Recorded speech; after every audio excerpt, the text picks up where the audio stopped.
দিদি দিদি রঙ্গন ফোন করেছিল দিদি, ওরা ফিরে আসছে দিদি। হ্যাঁ রঞ্জা একদম ঠিক আছে। কি বলছো তুমি রুক্মিণী? রঞ্জা ভালো আছে? একদম ঈশ্বরের আশীর্বাদ দিদি, সব ঠিক আছে, সব ভালো আছে। আমার যে কি নিশ্চিন্ত লাগছে না রুক্মিণী, তুমি যাও গিয়ে সকলকে বলো। এবার আমি বাবাকে জোর দিয়ে বলবো রঞ্জাই মল্লারের বউ। শোনো রুক্মিণী, আমরা কোনো প্রমাণ টমানের দরকার নেই বুঝলে, ভালো করে পুজো দিয়ে ওদের মঙ্গল কামনা করে ওদের দুজনকে ঘরে তুলবো, কি বলো? একদম ঠিক বলেছো দিদি, একদম মনের কথা বলেছো। বাবা ওই মেয়েটা যে নিরুদ্দেশে আছে এটাই অনেক। জানো দিদি আমার সবসময় না কেমন একটা বিভীষিকা হচ্ছে, খালি মনে হচ্ছে কি বলতো এই বুঝি যায় জায়গা দিয়ে সারে গানটা শুনতে পাবো। যে কোনো সময় এসে বলবে মাঝি মাঝি আরতি মাঝি। বাবা আমি না আর পারছিলাম না। ও দিদি আমি পিসিমাকে খবরটা দিয়ে আসি। হ্যাঁ যাই। ও পিসিমা পিসিমা। ঠাকুর ঠাকুর এবার অন্তত এ বাড়িতে একটু শান্তি আসুক ঠাকুর। বাবা বাবা বাবা শুনছেন?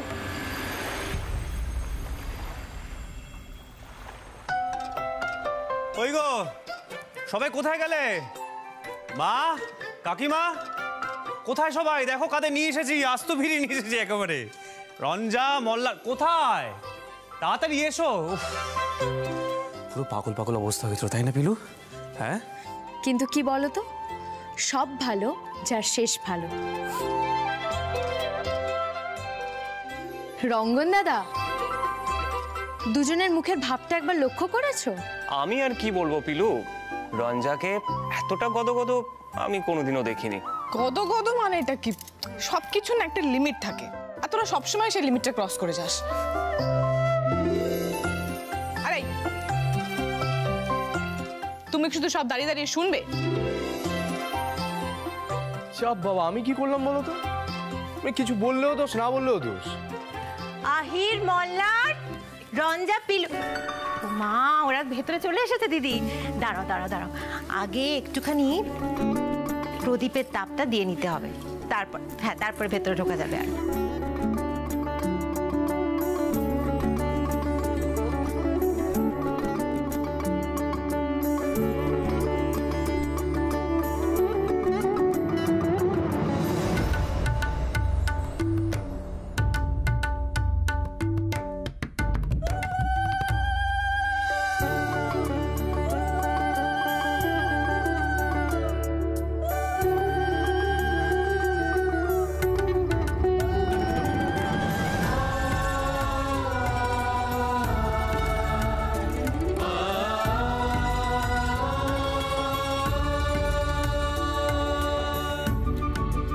ঈশ্বরের আশীর্বাদে আর যেন কোনো বিপত্তি তোমাদের জীবনে না ঘটে কোনো দিন। খুব ভালো থাকো, খুব ভালো থাকো, মঙ্গল হোক, সুস্থ থাকো।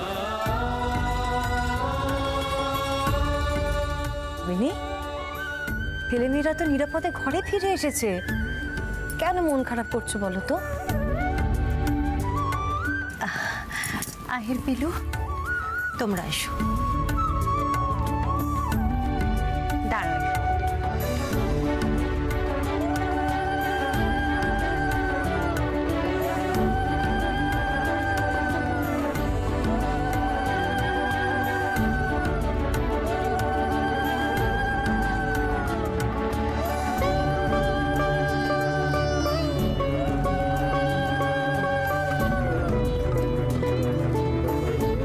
ভগবানের অশেষ দয়া, মল্লার এই বিপদের সময় তোমাদের পাশে পেয়েছে। ঈশ্বর করুন তোমরা সারা জীবন এইভাবে একসাথে থাকো। দেখছো তো সোহিনী আন্টি, আশীর্বাদটা শুধুমাত্র অন্যদেরই জোটে, জামাইয়ের তো কোনো দামই নেই। শাশুমা বলছি, আপনার জামাইকেও একটু প্রদীপ ছুঁয়ে দিন, নাহলে ও তো হিংসে জ্বলে যাচ্ছে। হ্যাঁ হ্যাঁ রঙ্গন দাদা, এবার জামাই আদর হবে।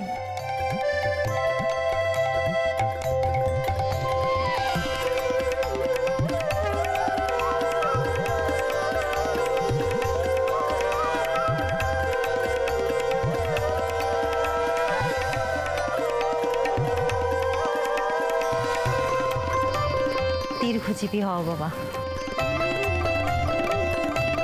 আচ্ছা আচ্ছা, আগে সকলে একটু বসো, আমি শরবত নিয়ে আসছি, এসে সবকিছু শুনবো, বুঝলে? বস রুক্মিণী, এসো না, চল।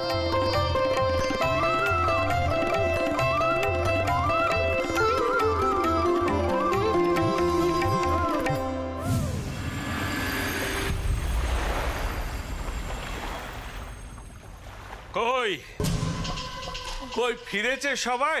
হ্যাঁ, কই? দাদু, আগেই তোমাকে বলে দিই, কোনো সাক্ষী নিয়ে আসতে পারিনি যে বলতে পারবে বিন্দি যা বলছে সেটা মিথ্যে। তবে বিন্দি এখানে যেভাবে সকলকে ঠকিয়ে পালিয়েছে, তার থেকে অন্তত এটুকু বোঝা যাচ্ছে যে বিন্দি কতখানি সাংঘাতিক। সেই ভিত্তিতে এখন অন্তত বিশ্বাস করবে তো তুমি? আমি যা বলেছিলাম সেটাই সত্যি ছিল।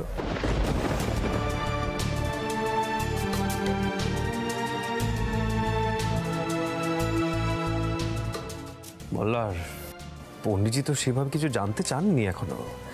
তুমি একটু শান্ত হয়ে বসো না, বসো এখানে। পণ্ডিতজি, আপনিও বসুন না, আপনি একটু বসুন, তারপরে আমরা বিন্দির ব্যাপারে যা যা জানতে পেরেছি একে একে বলছি।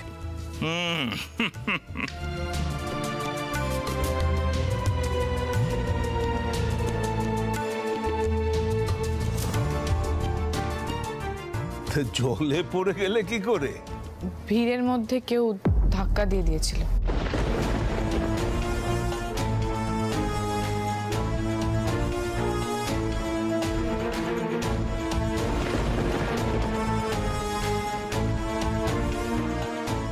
জয় মা, জয় মা। ওই ভয়ঙ্করই এই কাণ্ডটা ঘটাবে বলে এখান থেকে পালিয়ে গেছিল গো দাদা। দাদা গো, ওমে সত্যি সাংঘাতিক। ব্রতর কথা বলে পুতুল বসিয়ে পালালো।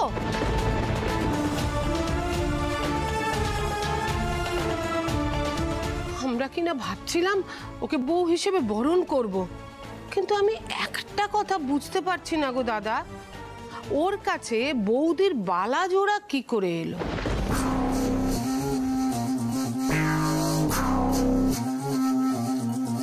আর ওই ছবিটাই বা কি করে এলো?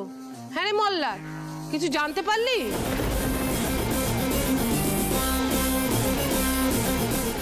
এই জানাটা খুব জরুরি ছিল। ওই মেয়ে যে কি কি রটাবে সে ভগবান জানে। আজকাল তো শুনি এই ধরনের মেয়েরা অনেক কারবারও করে। চাপ দিয়ে হয়তো টাকা চাইবে।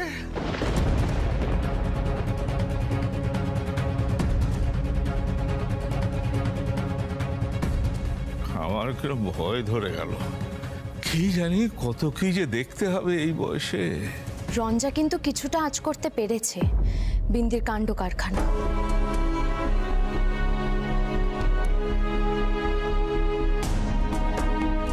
রঞ্জা, তোমার কি মনে হচ্ছে ছবিটার বিষয়ে বলো দাদুকে। আর বালা নিয়ে আমার অনেক দিন ধরেই একটা অনুমান রয়েছে। তার জন্য আমাকে আগে বিন্দির দেখানো বিয়ের ছবিটা আনতে হবে। এক মিনিট।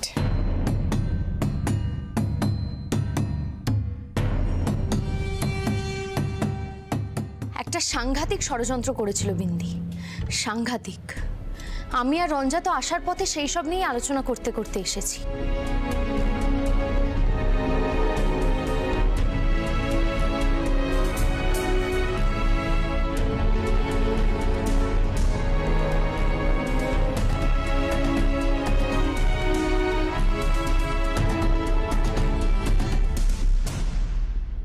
পণ্ডিতজি, এই ছবিটা দেখুন। পেছনের স্ট্রাকচারটা ভালো করে দেখুন। মলার, তোমার ফোনটা দাও।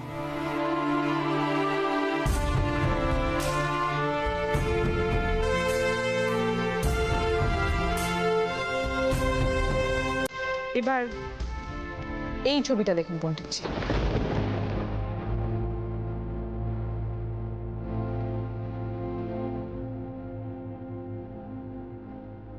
এবার ভালো করে দেখুন তো পণ্ডিতজি, দুটো ছবির পেছনের স্ট্রাকচার একই কিনা।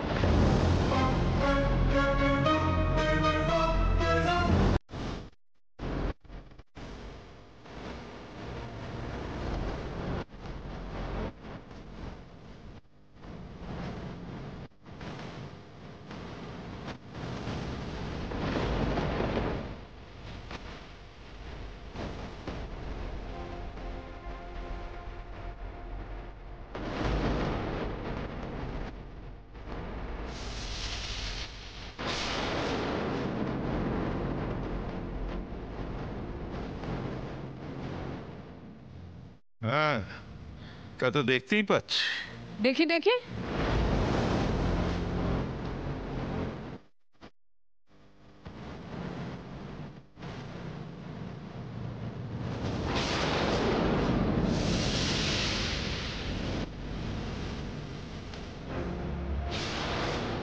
জয় মা, এটা কি করে হলো?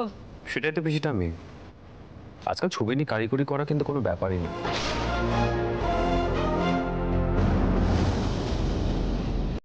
এই যে লোকটিকে দেখতে পাচ্ছ, ওনার নাম হলো মহাদেব রায়, যার সঙ্গে বিন্দির বিয়ে হয়েছিল।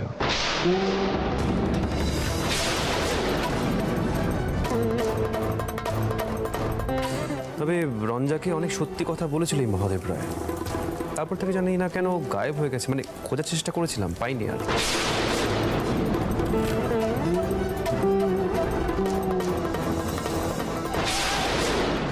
তার মানে বিন্দির আর মল্লারের বিয়ের ছবিটা মিথ্যে, কারিকুরি করে বানানো? সেটা পরীক্ষা করলে প্রমাণ হবে। তবে এখন সত্যি সত্যি মনে হচ্ছে যে এটা না অ্যাকচুয়ালি বানানো একটা ছবি। তা সত্ত্বেও তো ওই বালার প্রশ্নটা থেকেই যায়। এটার মানেটা কি? কি করে ওই মেয়েটা ওই বালা জোড়া পেলো? এর কোনো উত্তর আছে তোমাদের কাছে?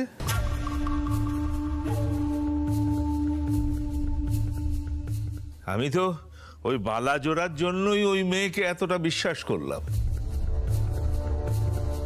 দিদি, বালাজোড়াটা কিন্তু শাশুড়ি মায়েরই, ওটা তো নকল নয়। সারা জীবন এই রহস্যটা থেকেই যাবে যে বিন্দির কাছে ওই বালাজোড়া গেল কি করে। আমার ধারণা বিন্দি বালাটা চুরি করেছিল।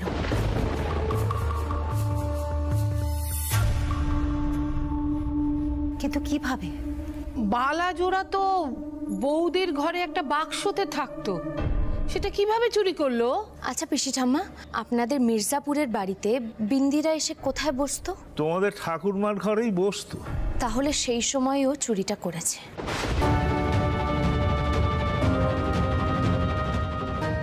আমার অনেক দিন ধরেই এটা সন্দেহ হচ্ছে, কিন্তু প্রমাণ ছিল না, তাই কিছু বলিনি। তাই তো, এতদিন ধরে এই সহজ কথাটা আমার মাথায় আসেনি। একবার যদি বলতে এত ঝামেলাই হতো না। মল্লার দা, তখন আমার কথা কেউ মানতো না। এই দুর্ভোগটা হওয়ারই ছিল। আচ্ছা, আমি এবার একটা কথা বলি। দাদু, আমরা কিন্তু মল্লারদার রঞ্জার বিয়েটা আবার নতুন করে দেব। আপনি কিন্তু আর আপত্তি করবেন না।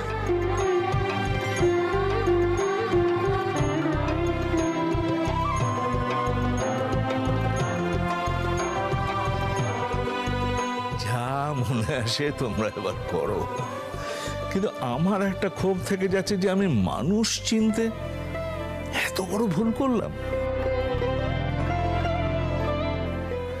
এতটা ভুল। রঞ্জা চলো, ঘরে চলো। মা, রঞ্জার একটু বিশ্রামের দরকার। হ্যাঁ রঞ্জা, তুমি ঘরে যাও, তোমার বিশ্রামের দরকার আছে। শেষ পর্যন্ত যে সবকিছু ঠিক হয়েছে, এটা ঈশ্বরের আশীর্বাদ। জয় মা, জয় মা।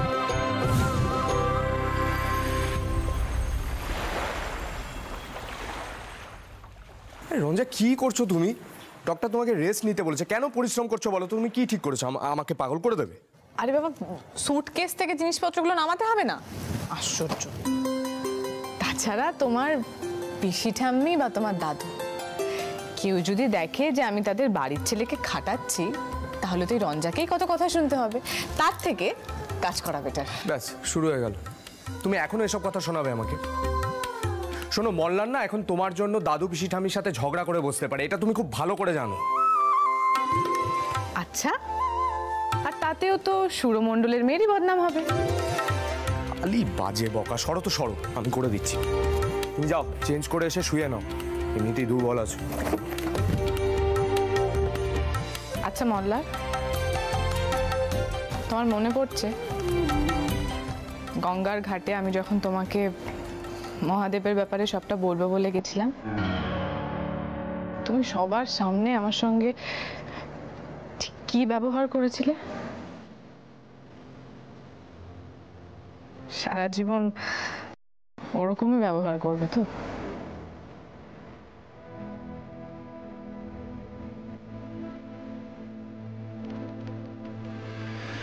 আর কোনোদিনও ওভাবে বলবো না। কি করবো, তোমায় খুঁজে পাচ্ছিলাম না, পাগল হয়ে গেছিলাম।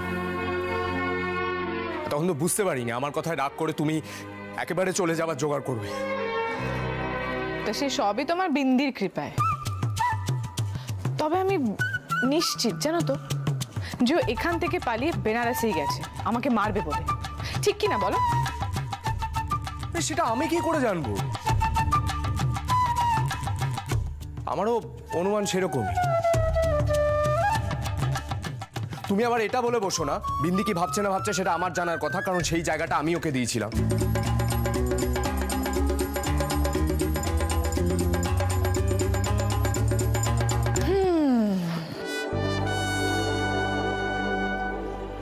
রাগটা এখনো যায়নি না? না যায়নি। কেন বলেছো এভাবে? একটা কথা ভালো করে মাথায় ঢুকিয়ে নাও। আগে মোল্লার অন্যরকম ছিল, মেয়েদের অন্য চোখে দেখতো, সবটাই ঠিক। এখন মোল্লার শুধু রঞ্জা ছাড়া কারোর দিকে দেখেও না, কারোর কথা ভাবেও না।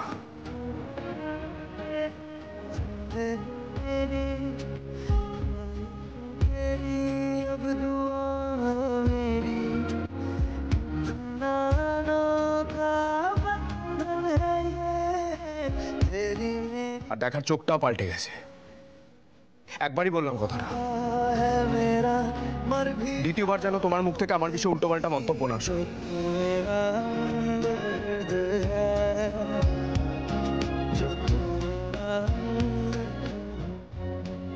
বাপরে বাপ, এত রাগ?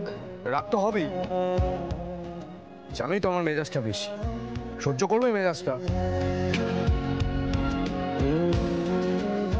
মানে চোর জুলুম নাকি? তাই মনে করলে তাই, সবসময় তো নিজেকে কন্ট্রোল করা যায় না, একটু একটু সহ্য করতেই হয়। আর তোমারও তো মেজাজ কিছু কম নয়, আমি তো সহ্য করি। যাও না, চেঞ্জ করে এসো। হাসছো কি? আর এইভাবে ঠোঁট বেঁকে একদম হাসবে না তুমি, কিছু গোলমাল হয়ে যায়। আর নিজেও চেঞ্জ করছো না, আমাকেও চেঞ্জ করতে দিচ্ছ না, অদ্ভুত।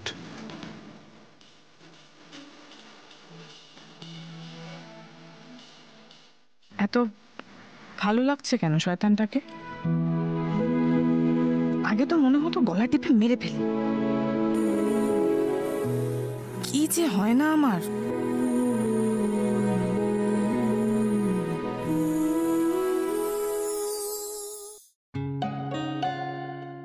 ও মা, তুমি এখনো ঘুমোওনি?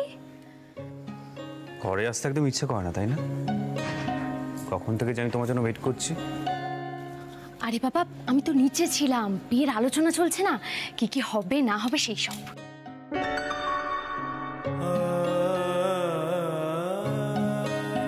তখন থেকে যে আমি তোমায় মিস করছি, সেবেলা পিলু মাথাটা ধরেছে তো। বুঝে গেছি, মাথা টিপে দিতে হবে, সেটা তো আগে বললেই হতো। এসো, আমি মাথা টিপে দিচ্ছি, চলো। Thank you. মানে এই মনের কথাটা না ঠিক বলে উঠতে পারছিলাম না। এসো এসো এসো এসো এসো এসো। দেখেছো কাণ্ড, একেবারে কোলের উপর। পিলু, মাথাটা একটু টিপে দাও না।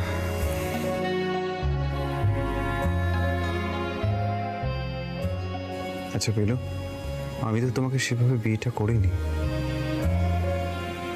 না মানে সেই মুহূর্তে আমারও মনে হয়েছিল যে বিয়েটা জোর করে ঠকিয়ে করেছো।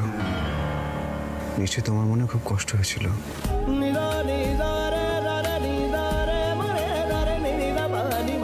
কষ্টটা এখনো আছে, তাই না?